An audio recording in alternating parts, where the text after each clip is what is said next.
Yo, what's up, everybody? Welcome back. Like I told you, I am going to try to be more consistent on posting things. Also, check your boy out. We ain't looking so raggedy anymore. I mean, still look raggedy, that's the style, but still, you know what I'm saying.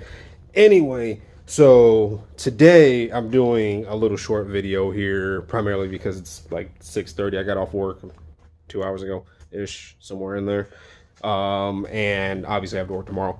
So I got something for a hell of a deal. It's the best way to put it.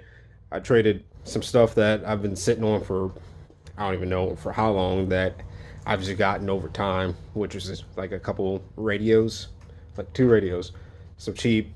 One of them was a dual, and the other one was just like some eBay mess. I don't know. Like I said, I got it for free, so I'm not even tripping over it. But I traded it for this guy right here.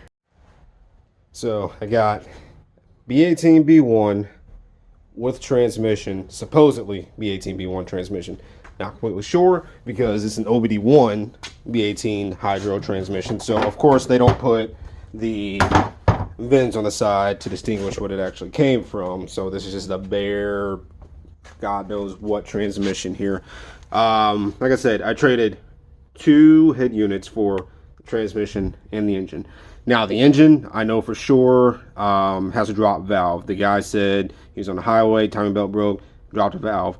However, he put a new timing belt on it, or new to him timing belt on it, I should say, and still drove the car for however long. He also got this transmission when he bought that engine, and supposedly this transmission has a third gear grind. Now, I have no intentions on running this transmission whatsoever. When it comes to trannies, dude, unless you pop open the casing yourself and, you know, go through everything, you never really know what's up with it. So what I am going to do is I'm going to part it out. So what that entails is me obviously separating the rear half of the case from the bell housing. We'll take a look at the gears and everything. I'm going to sell the bell housing, the rear half, and the gear set, all three separately. All right, so right off the bat here, I drained what was left in this tranny, and that's not fluid I'm familiar with. I've seen everything from factory fluid to 10W30 to the Pennzoil stuff or the Valvoline stuff that people use. I've never seen it come out this dark before. So I'm really curious as to the history behind this transmission. Obviously, I'll never know for sure, but the inside of it should give us a pretty decent look on how abused it was and if they cared at all, because this right here, I don't even know. I don't even know what that smells like.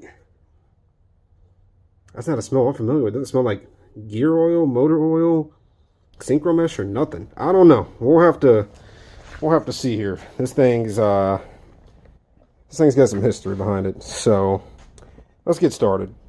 All right, so I haven't sat down on this tote lid, I guess. This thing's, I don't even know where it came from.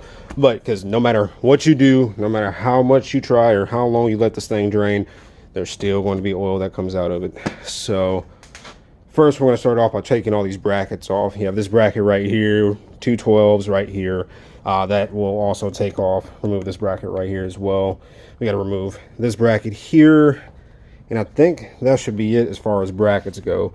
And then what we're going to do here is remove all these 12s that line the inside of the casing. All of them. There's probably like easily 20 of them or so. Next, after that, reverse switch has got to come out. This guy right here has got to come out. I believe this is a fill plug. Yes, because that's the drain. So this would be the fill. And then this guy right here has got to come out as well. I'm not really too sure on what that does. But then these two right here, these are where your detent springs are. There's also two little ball bearings inside of here. You got to be careful. You don't want to lose those. So when you pull these out, just make sure, like, keep a magnet handy. I have one around here because since it's going to be sitting like this, it probably won't actually come all the way out. I can just boop, boop, put them in a bag, call them a day. All right, so I was going to time lapse this, but what I'll end up doing is speeding up during editing. So let me give you guys a little rundown here. Like I said, first I'm going to take off these brackets. All bolts are going into a bag for the casing, and then the internal stuff will go into its own separate bag, such as the detent spring and the bolts that hold that in and whatnot, and this big guy right here. So let's go ahead and get to it. How's everybody's day going? Are you staying hydrated?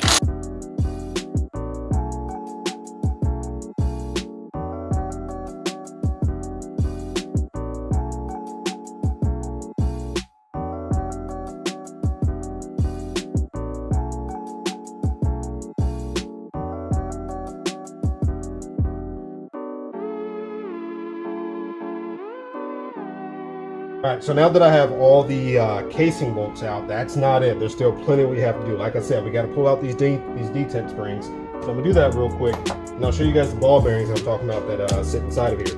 On a K series, there's 3 of them, if I'm not mistaken. On a B series, there's only 2. So let's try to be gentle. So this is what it looks like when it comes out. You see, there's a spring. This is a hollow bolt. This is a spring that sits inside there. And like I said, there's a little detent spring that sits on the inside. Not a detent spring. This is the detent spring. A ball bearing that sits on the inside for the detent spring. Also, if you like notchier feeling transmissions, you can upgrade your detent springs. I'm pretty sure like Skunk 2 makes some. I think K-Tune makes some as well. A little, you know, of course you'll have to drain your tranny in the process, but ain't nothing wrong with that.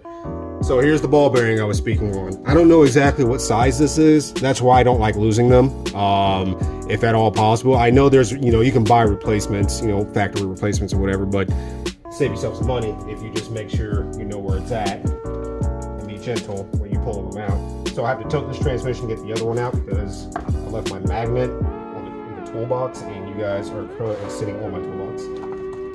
So boom, there's that one.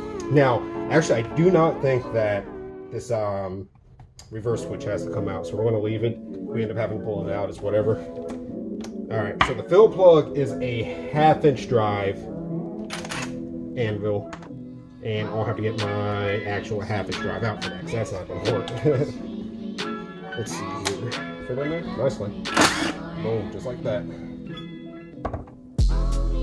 So this is your fill plug, quote unquote. There's like 3 different ways you can fill up a B-series transmission, but this is the proper way you're supposed to do it.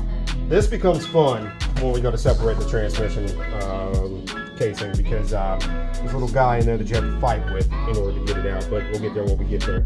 So next up, I'm gonna pull apart, I can't remember what this guy here is for. I think that's a 14, yeah, that's a 14. I've seen people fill from this spot. I don't know if it's proper. I don't know how well that works. But to each their own. I'm not here to tell you how to do things. I'm just showing you my way of doing things. And my way of doing things might not be the right way. Actually, I know it's not the right way sometimes, but you know what? As long as it gets the job done, it's fine. You know, a lot of people out there are super technical and want to do everything by the book, but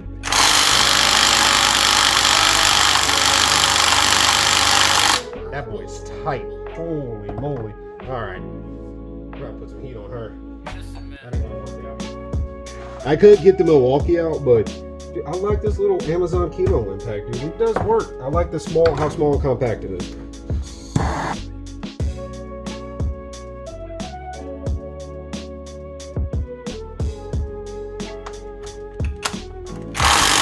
There she is. Nice. Oh yeah. I don't really know what this is for, to be honest with you. Maybe all 14 of you who actually watch my videos can tell me. What is this bolt? What exactly is this for? Like, it almost looks like it snapped off, but it's not. So, I mean, actually it may have been. I don't think so. No, we're good. Yeah, somebody tell me what this bolt, what does it do? Oh, straight out. I don't even think that was tight. That's kind of scary. Alright. Well, how come you can't film from that point? From all the way up here. Maybe it has something to do with leveling and whatnot. I know that's where the differential, you can see where the differential is in there. So next, I gotta find the hex head that fits into here. Alright, so I found the right hex. Let's go ahead and see if we can pop her out. There we go. Nice, nice. Cool beans. Pop these in here. Alright, so we have all the bolts out. at this point in time, there's two things that are going to fight you. It's going to be the Honda bond that holds the case together, and there's going to be a clip in here. It's I don't know what they call it. It's like it's a C clip that stops about yay so, and then the ends flare out. So you have to get something in there to spread them, and it should drop. But before you do that, you're gonna fight with the transmission, or with the casing, I'm sorry. So what I'm gonna do is I'm gonna get my handy dandy pry bar out right here. It's probably a little too much for the job, but we gotta get this thing separated before we go trying to mess with that C-clip.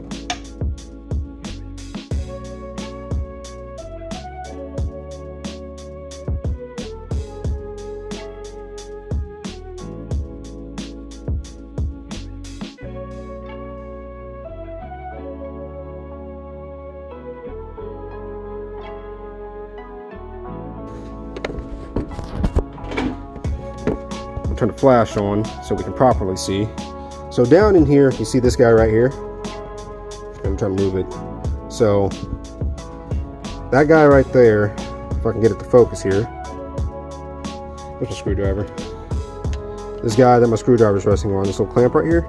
See how I can move it, back and forth. You have to separate these two. So it's hell to fight with if you don't have the proper tools. I did, however, I accidentally broke it because it was from the good old Harbor Freight. So what I'm gonna do is I'm gonna get some needle nose pliers out, and we're just gonna hope and pray. That's what we're going to do. Honestly, to be real with you guys, I don't have too much faith in it. It might work. I might get lucky. It happens every once in a while.